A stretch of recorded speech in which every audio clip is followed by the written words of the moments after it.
बिस्मिल्लाहिर्रहमानिर्रहीम। अस्सलाम वालेकुम डियर स्टूडेंट, मैं हूं मोहम्मद अरशद। आज हम डिस्कस करने जा रहे हैं 11th क्लास फिजिक्स का चैप्टर नंबर 4 का लेक्चर नंबर 4। और आज के लेक्चर में हम डिस्कस करेंगे पावर। स्टूडेंट, आपने अक्सर का सुना होगा ये इलेक्ट्रिक आयरन जिसको इस्त्री कहते हैं, ये 1000 वाट की है। इसको ज़्यादा ना इस्तेमाल करें, ये बिजली ज़्यादा कंज्यूम करती है। ये एनर्जी सेवर 5 वाट का है, इसको इस्तेमाल करें। ये एनर्जी सेवर 40 वाट का है, इसको इस्तेमाल ना करें, इससे बिजली की कंज्यूम ज़्यादा होगी। ये स्टूडेंट, ये जो 5 वाट है, 30 वाट है, 40 वाट है, ये क्या होता है? आज के लेक्चर के अंदर ये तमाम आपके माइंड में आने वाले क्वेश्चन और डाउट क्लियर हो जाएंगे, जो हम आम लाइफ के अंदर इन चीज़ों को आम वे में इस्तेमाल करते हैं और जिसका हमें क्लियर पिक्चर नहीं होती। तो चलेंगे, हम स्टार्ट करते हैं कि व्हाट इज दी पावर। कि पावर हम किसे कहते हैं? पावर स्टूडेंट हम कहते हैं कि rate at which work is done. Rate का स्टूडेंट मीनिंग ये होता है, इसको मैं सिंपल वे में ये कहूंगा कि काम करने की स्पीड, एनर्जी कंज्यूम करने की स्पीड। जो इंस्ट्रूमेंट जिस रेट से, जिस स्पीड से वर्क कर रहा होता है, जो इंस्ट्रूमेंट जिस रेट से एनर्जी कंज्यूम कर रहा होता है, उसको हम स्टूडेंट नाम देते हैं दिस इज दी पावर।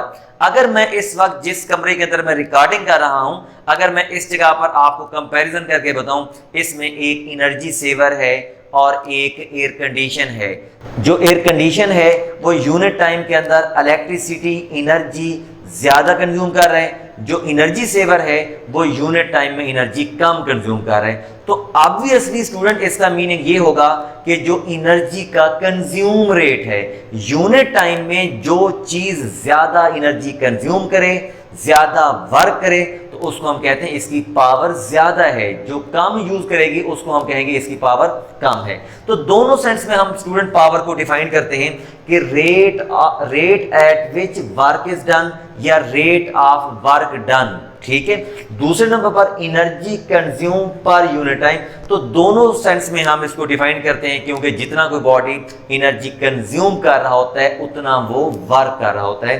तो इसकी मैथमेटिकल फॉर्म हम लिखते हैं, power is equal to work over time भी लिख सकते हैं, power is equal to energy over time भी लिख सकते हैं। इसके साथ स्टूडेंट मैंने ये लिखा है कि पावर का वर्क के साथ डायरेक्ट रिलेशन है। अगर वर्क कोई इंस्ट्रूमेंट, कोई डिवाइस ज्यादा करेगा तो उसकी पावर भी ज्यादा होगी, अगर टाइम कांस्टेंट है। अगर हम टाइम के साथ पावर को रिलेट करें, जब हम वर्क को कांस्टेंट कहते हैं कि जो टाइम ज्यादा लगाएगा उसकी पावर कम होगी। इसकी मैं अगर आपको एग्जांपल देता हूं, मिसाल के तौर पर अगर हम 2 मोटर लेते हैं, 2 मोटर, पानी वाली मोटर अगर हैं, अगर सेम कोई वाटर टैंक है उसको फिल करते हैं, यानी वर्क दोनों का सेम है। 2 मोटर पावर उसकी हम कंपैरिजन करने जा रहे हैं इस सेंस में कि 2 मोटर हैं, डिफरेंट पावर्स की हैं, और एक उनके जो टाइमिंग है उसको फिल करने की हम कंपैरिजन करते हैं कि जो मोटर टाइम ज्यादा लगाएगी उस टैंक को फिल करने के लिए, तो हम कहेंगे उसकी पावर जो है वो कम है। टाइम के साथ पावर का इनवर्स रिलेशन है, टाइम के साथ वर्क का डायरेक्ट रिलेशन है। अच्छा जी, उसके बाद हम इसके यूनिट की बात करते हैं। इसका एसआई यूनिट वाट है। What is the name of scientist.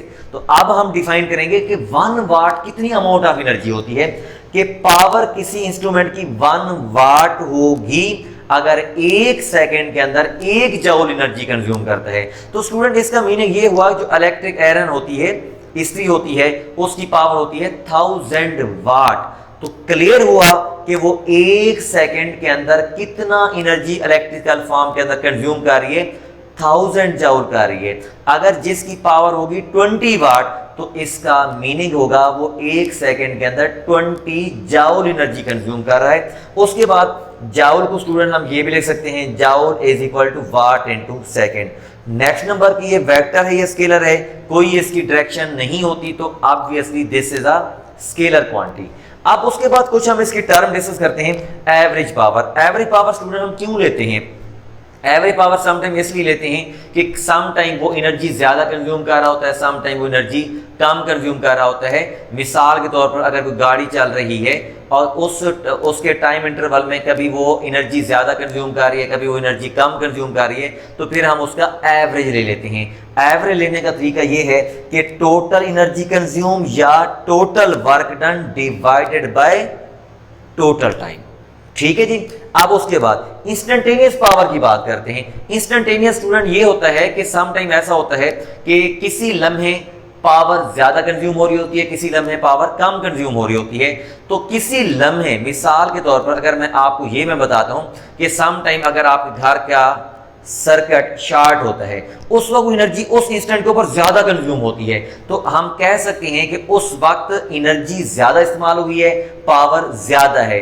तो पावर इंस्टेंटेनियस वो हुई जो किसी लम्हे किसी इंस्टेंट के ऊपर जो एनर्जी का जो कंज्यूम रेट होगा, उस लम्हे की पावर को हम नेम देंगे इंस्टेंटेनियस पावर, जिसमें टाइम अप्रोच करता है, दैट इज इक्वल टू 0। अब उसके बाद स्टूडेंट मैंने कुछ इंफॉर्मेशन लिखी है। दिस इज दी इसका यूनिट है जिसको हम कहते हैं ब्रिटिश इंजीनियरिंग सिस्टम के अंदर इसका यूनिट है 1 हॉर्स पावर। 1 हॉर्स पावर जो है ये वाट से ग्रेटर है। कितनी ग्रेटर है? 746 वाट के बराबर है। Mega 10⁻⁶ and kilo 10⁻3। इनको स्टूडेंट हम कहते हैं कि these are the commercial unit. Commercial unit हम इस्तेमाल करते हैं। जैसे इलेक्ट्रिसिटी को हम मेजर करना हो तो कितनी डिमांड है इस कंट्री की, तो वो मेजर मेगा में करते हैं, लेकिन SI जो इसका यूनिट है दैट इज दी वाट है। अच्छा जी, उसके बाद मैंने यहाँ पर कुछ टर्म लिखे हैं, इनको आप तवज्जो से अंडरस्टैंड करें। आपको स्टूडेंट मैं पिछली वीडियोस के अंदर बता चुका हूँ जिसमें हमने वेलोसिटी टाइम ग्राफ डिस्कस किया था। आपको मैंने ये बताया था कि जब फिजिक्स में दो टर्म मल्टीप्लिकेशन की फॉर्म में हो, जैसे अगर मैंने इसी फार्मूले को ये रेशियो की फॉर्म में लिखा हुआ है, इसको मैंने मल्टीप्लिकेशन की फॉर्म में लिखा हुआ, जब स्टूडेंट कोई टर्म मल्टीप्लिकेशन की फॉर्म में होगी तो ये है पावर और ये टाइम। पावर और टाइम का जो ग्राफ होगा, पावर और टाइम का जो ग्राफ का एरिया होगा वो वर्क के इक्वल होगा। ठीक है, इस ग्राफ के अंदर जो एरिया अगर हम कैलकुलेट करते हैं, पावर और टाइम का ग्राफ गिवन है, तो वो ऑब्वियसली वर्क के बराबर आ जाएगा। अगर वो रेशियो की शक्ल में है, this is the ratio form. Ratio की फॉर्म में जो होता है रिलेशन, उसका मीनिंग ये होता है कि वर्क एंड टाइम के ग्राफ का slope is equal to this thing. तो इसका मीनिंग ये हुआ कि slope of work time graph is equal to power. अच्छा जी, नेक्स्ट नंबर पर हम डिस्कस करते हैं पावर एंड वेलोसिटी का रिलेशन। पावर और वेलोसिटी के दरमियान क्या रिलेशन होता है। आप स्टूडेंट यहां पर हमने एक फार्मूला लिखा जो अभी हमने डिस्कस किया पावर का। Power is equal to work over time किसी इंस्टेंट के ऊपर। और नेक्स्ट हम ये भी हमें पता है कि then we are work is equal to force into displacement. उसके बाद हमने पावर के रिलेशन को हमने यूज किया, अगेन पावर लिमिट लगाई, उसके बाद वर्क को रिप्लेस कर दिया फोर्स इनटू डिस्प्लेसमेंट से। उसके बाद फर्दर नंबर पर ये वाली जो टर्म है ये है स्टूडेंट डिस्प्लेसमेंट ओवर टाइम। तो डिस्प्लेसमेंट ओवर टाइम स्टूडेंट किस चीज के इक्वल है? This is equal to velocity. Velocity is equal to displacement over time. अब हमने फर्दर इस रिलेशन को इस फॉर्म में लेकर है, फोर्स को हमने रिप्लेस कर दिया फोर्स से और इस टर्म को हमने रिप्लेस कर दिया वेलोसिटी से। तो बीच में स्टूडेंट डॉट हमने लगाया हुआ है। इस डॉट का मीनिंग क्या होगा कि जब स्टूडेंट दो वेक्टर्स के दरमियान डॉट आ जाए, मैथमेटिकली डॉट आ जाए, तो इसका ऑब्वियसली मीनिंग ये होता है कि this is a scalar quantity. अगर क्रॉस आ जाता है तो this is a vector quantity and this is also very very important question. इस फॉर्म में एग्जाम में पूछा जाता है कि power is the dot product of two vector, so therefore. तो ये क्वेश्चन क्या बनता है एग्जाम के अंदर? एग्जाम के अंदर स्टूडेंट ये क्वेश्चन बनता है कि prove that power is a scalar quantity. At the end student मैंने यहां पर एक एमसीक्यू लिखा हुआ है कि a body move along straight line having constant power.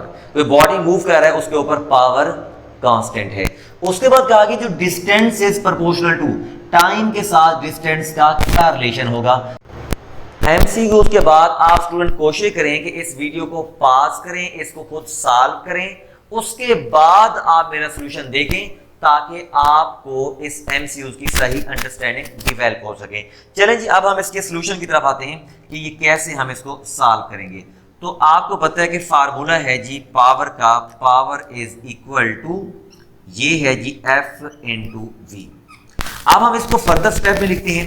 Force को हम रिप्लेस कर सकते हैं ma और वेलोसिटी को हमने लिख दिया displacement and divided by t। Okay, next number पर हम इसको फर्दर लिख सकते हैं m और एक्सेलरेशन को हम रिप्लेस कर सकते हैं वेलोसिटी ओवर टाइम और ये this is the displacement and divided by time.